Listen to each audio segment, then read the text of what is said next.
تمساح‌ها شکارچیان نهایی طبیعت با دندانهای تیز و قوی‌ترین گاز در کره زمین. این موجودات باستانی بیش از 200 میلیون ساله که توی زمین زندگی می‌کنن. اما آیا می‌دونستین که امروزه تمساح‌ها تنها شکارچی نیستن؟ اونها به ستاره‌های یک صنعت چند میلیون دلاری تبدیل شدن.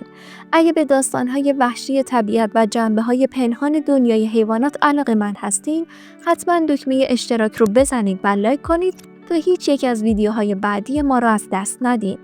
وقتی به تمساح‌ها فکر می‌کنید، احتمالاً اونها رو توی باتلاق‌های خطرناک و دورافتاده تصور می‌کنید.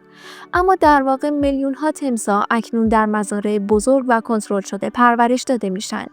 امروز چین به یکی از پیشگامان پرورش تمساح توی جهان تبدیل شده و هر سال بیش از 2 میلیون تمساح سیامی پرورش و مراقبت میشه. این مزارع از تکنیک‌های پیشرفته برای مدیریت دما، نور و رژیم غذایی با پروتئین بالا استفاده می‌کنند تا رشد بهینه و پوست‌های با کیفیت بالا را تضمین کنند. به لطف تقاضای جهانی رو به رشد برای چرم لوکس تمساح، گوشت با پروتئین بالا و محصولات دارویی ساخته شده از روغن تمساح، این صنعت به یک تجارت میلیارد دلاری رونق یافته که شغل‌هایی برای هزاران کارگر محلی رو فراهم می‌کنه. اما چجوری انسان‌ها موفق به اهلی کردن یکی از ترسناکترین شکارچیان طبیعت شدن و اون رو به یک صنعت کامل تبدیل کردن؟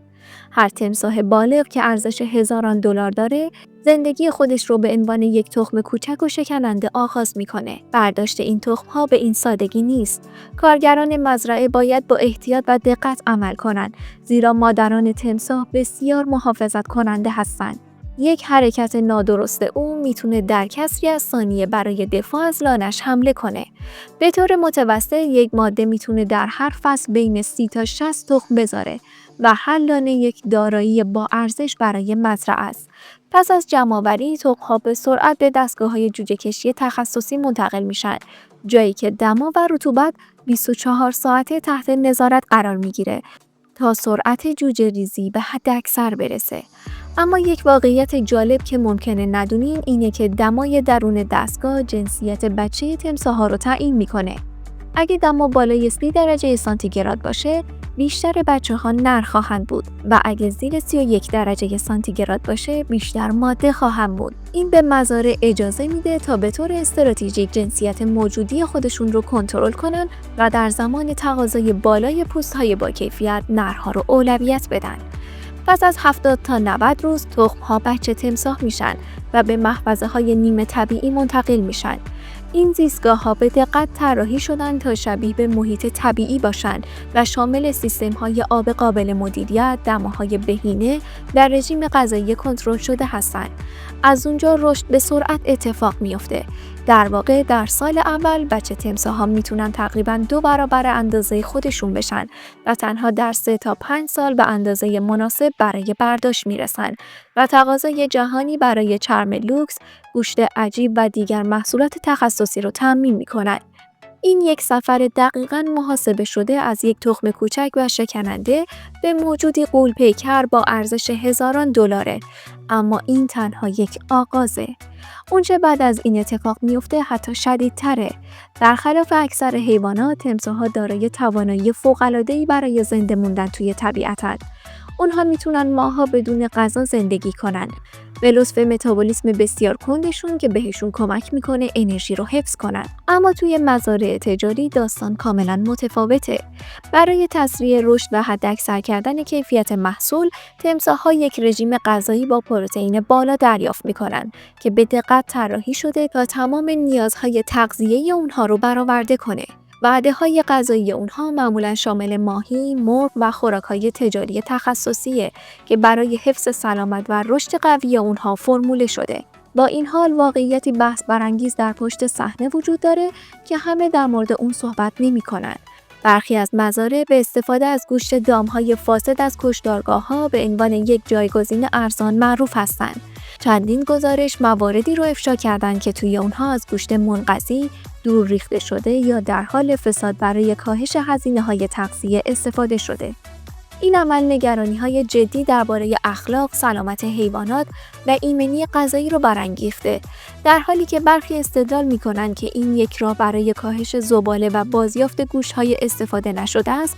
دیگران هشدار میدن که این میتونه تمساح‌ها و در نهایت مصرف کنندگانی که محصولات ساخته شده از اونها خریداری میکنن به خطر بندازه.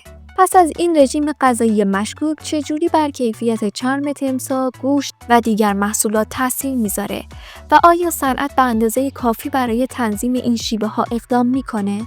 با ما بمونین چون ما به زودی به عمق حقیقت پشت پرورش تمساح خواهیم رفت. وقتی به تمساح‌ها فکر می‌کنیم بیشتر ما شکارچیان وحشی رو تصور می‌کنیم که توی آب کمین کردن، اما در واقع این موجودات باستانی به پایه و اساس یک صنعت لوکس جهانی تبدیل شدن که ارزش اونها به صدها میلیون دلار میرسه. در واقع یک تمساح بالغ میتونه سودهای چند هزار دلاری تولید کنه، همه به لطف دو دارایی با ارزش اون. چرم تمساح یکی از گرونترین و مورد تقاضاترین موارد توی جهانه. بافت منحصر به فرد و با دوام اون و همچنین احساس لوکس بودن اون رو به جواهر تاج صنعت مد تبدیل کرده.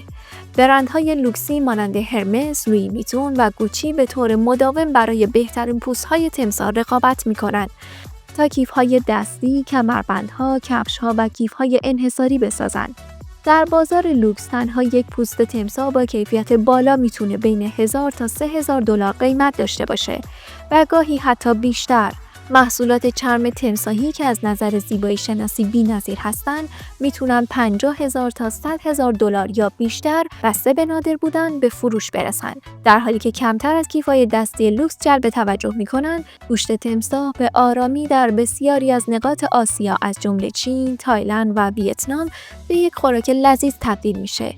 این گوشت به خاطر پروتئین بالا، چربی پایین و غنی از مواد معدنی ستایش میشه و برخی بر این باورن که میتونه ایمنی بدن رو تقویت کنه و حتی مشکلات تنفسی رو درمان کنه. به همین دلیل گوشت تمساح اغلب توی رستوران‌های لوکس سرو میشه و قیمت‌های اون به مراتب بالاتر از گوشت‌های معمولی مثل مرغ یا خوکه. از اینکه تا پایان این سفر با ما بودین بسیار سپاسگزاریم.